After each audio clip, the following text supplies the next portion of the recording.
Hello Commanders, welcome to the command table. My name is Matt, and we don't have too much time these days, so I'm going to skip all the usual fanfare with the thumbnails and all the fancy stuff, but please do like and subscribe, leave comments, all that good stuff. So let's get right into it. We are going to cover Wicker Colossus. This is a testament here that you should be careful not to jump right into the boss right as you're waking up in the morning, because as you'll see, I'm using block power stone on my warhounds. I highly recommend against that if you are at SR12 and above, but this is why, as you'll see here in just a moment. I totally glossed over the block power stone, and right here you'll notice that it soaks the wounded debuff. So warhounds at full health, and they do not get any benefit from all of those berserk power stones that they've got stacked. So if you are at SR12 and above and you're depending on berserk, then do not use block. I am still able to get it down because I have some really solid unit levels on my main profile, but you'll notice that it does cut it closer than I would care to. So 2 seconds left or so. Now we'll explain why we're using what we're using on this one, but you'll also notice that I've dropped the block power stone and I've put run speed 3. So for this one, with my main profile, I have the third power slot on most of my units. You'll notice the race there, 3 out of the 5 of them, I've got that third power slot. So, and my warhounds are nature to begin with. So for the plague bearers and the wraiths, I switch all of them to the nature faction, and I'm using the amulet of the Panther Queen and no elixirs. But watch how much faster the health goes down on this, not using block. There it goes. Okay, yeah, it really cranks when you make use of the, what do I have, 11 berserk power stones on the warhounds. So definitely be cautious about that. You don't want to negate your berserks. So we'll go ahead and skip ahead since that one's pretty well resolved. But here is my second SR15 profile.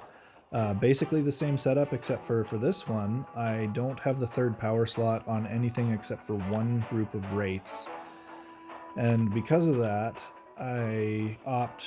Oh, you'll notice I have a block. I'm going to have to go back and take that off of that wraith. That's not helping me. Glad I noticed that. I'll go take care of that in a minute. You'll notice on this one, again, no elixirs. Same wounded debuff, but I'm using the ring instead of the amulet of the Panther Queen because I don't have that third power stone slot, and it's just not worth sacrificing those berserk power stones, in my opinion, to get a nature power stone on there. If I switched out to the amulet of the Panther Queen, that's about the same amount of buff that I'd get from the ring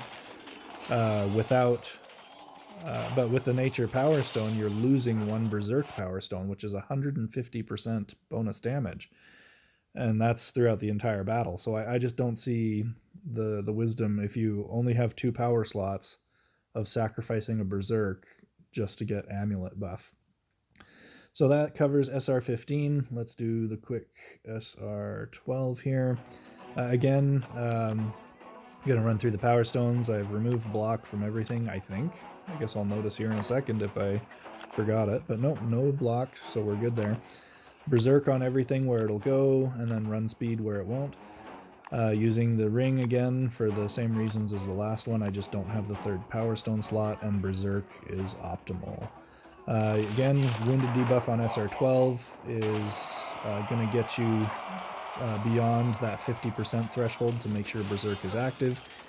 If you are at SR11 or below, berserk will not help you unless you're going to do crazy draining spirit tactics like Anturium, but I just don't see the necessity for that, and it's just too risky. I'd rather just not bother with it. So SR12 and up, berserk. SR11 and below, damage 3. So let's do our SR8 profile, and then we should be able to call it. You'll notice again, each profile has much lower level units than the last. I start with my primary profile and work my way down. So my unit levels here are very sufficient. I'm very much able to handle SR8. If you are struggling with this setup, use basically the same setup every time. If you're struggling with this setup to get it done with no elixirs, the priority for adding elixirs till you can get it down is to add time. Time is better than power because time gives you more chances for your spear to hit. And your spear does crazy damage on the boss, especially if it hits those big clumps. The lower SR you go, the less likely you are to hit something just because there's fewer things on the field, and you'll probably have a lower spear at that point anyway.